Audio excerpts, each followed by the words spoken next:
Hi అండి. కొన్ని quotations వింటూ ఉంటే, చదువుతూ ఉంటే అవి మన కోసమే రాశారా అనిపిస్తూ ఉంటుంది. ఎందుకు ఈ మాట అంటూ ఉన్నానంటే, నేను ఒక కొటేషన్ చదివాను. నీ ఎదుగుదలకు కృషి పట్టుదలే కాదు, ప్రవర్తన, అదే విధంగా వ్యక్తిత్వం కూడా ఉండాలి అని. నేను యూట్యూబ్ స్టార్ట్ చేసినప్పుడు చాలా మంది చాలా సలహాలు ఇచ్చారు. ఆ వంట చెయ్యి, ఆ టూర్ ప్రోగ్రామ్స్ చెయ్యి, రకరకాల జోకులు చెప్పు, రకరకాల స్కిట్స్ చెయ్యి, తొందరగా ఫేమస్ అవుతావు, లక్షల వ్యూస్ వస్తాయి, లక్షల మంది సబ్స్క్రైబర్స్ పెరుగుతారు అని. నేను ఒకటే మాట అన్నాను. నేను ప్రొఫెషన్ గా యూట్యూబ్ స్టార్ట్ చేయలేదు. కేవలం ఒక ప్యాషన్ తో నాకు తెలిసిన 4 మంచి మాటలు చెప్పడం, ఏదైనా మాటలకి నేను ఇన్స్పైర్ అయ్యి ఉంటే ఆ మాటలు నలుగురితో షేర్ చేసుకోవాలనే ఉద్దేశంతో మాత్రమే నేను యూట్యూబ్ స్టార్ట్ చేస్తున్నాను అని చెప్పాను. ఈనాటి వరకు దాని మీదే స్టిక్ అని అయి ఉన్నాను.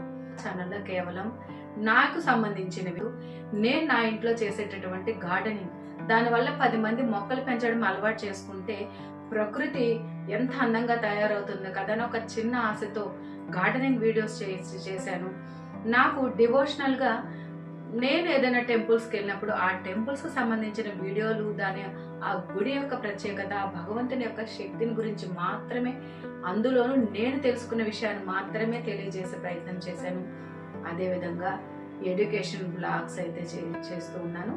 అండ్ నేను ఎవరి స్పీచ్ వల్ల మోటివేట్ అయితే, లేదా నా మాటల వల్ల ఎవరైనా మోటివేట్ అయ్యే అవకాశం ఉందేమోనని ఒక చిన్న ప్రయత్నంగా మోటివేషనల్ వీడియోస్ అయితే చేస్తూ ఉన్నాను.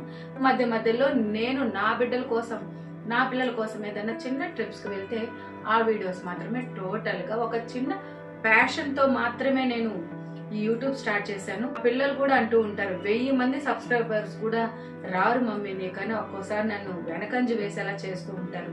బట్ దాన్ని కూడా నేను స్పోర్టివ్ గా తీసుకున్నాను. ఎందుకంటే కోట్ల జనాభా ఉన్న ఈ ప్రపంచంలో 1000 మంది ఆత్మీయులు సంపాదించుకోవడం చిన్న విషయం కాదు కదా. కోట్ల జనాభా, కోట్ల మనస్తత్వాలు ఉన్న మనుషుల్లోంచి అట్లీస్ట్ ఒక 1000 మందిని సంపాదించడం ఎంత కష్టమో ఫలితాన్ని నిదానంగా పొందిన వాళ్ళకే తెలుస్తుందండి. మొత్తం మీద ఇంతకాలానికి నా ఎథిక్స్ మీదే నిలబడి నేను 4 మంచి మాటలు మాత్రమే నా ఛానల్ ద్వారా తెలియచేయాలని ఒక చిన్న ప్యాషన్ తో, ఒక కమిట్మెంట్ తో నేను స్టిక్ ఆన్ అయ్యాను. ఆ కృషితోనే ఇంతకాలానికి ఇన్ని కోట్ల జనాభాలో ఒక 1000 మంది ఆత్మీయులు మాత్రం పొందగలిగానండి. సో మొత్తం మీద నా ఛానల్ ని సబ్స్క్రైబ్ చేసిన ప్రతి ఒక్కరికి మనస్ఫూర్తిగా ధన్యవాదాలు చేస్తూ ఉన్నాను. మీరు గనక సపోర్ట్ చేస్తూ ఉంటే మంచి మంచి విషయాలతో మీ ముందుకు వచ్చేటటువంటి ప్రయత్నం చేస్తానని తెలియజేస్తూ ఉన్నాను. కాబట్టి కొటేషన్స్ ఒక్కోసారి టైం పాస్ కే కదండోయ్, మన లైఫ్ కూడా మనం ఇంప్లిమెంట్ చేసుకోగలిగితే అవి మనల్ని ముందడుగు వేసేలా చేస్తూ ఉంటాయి.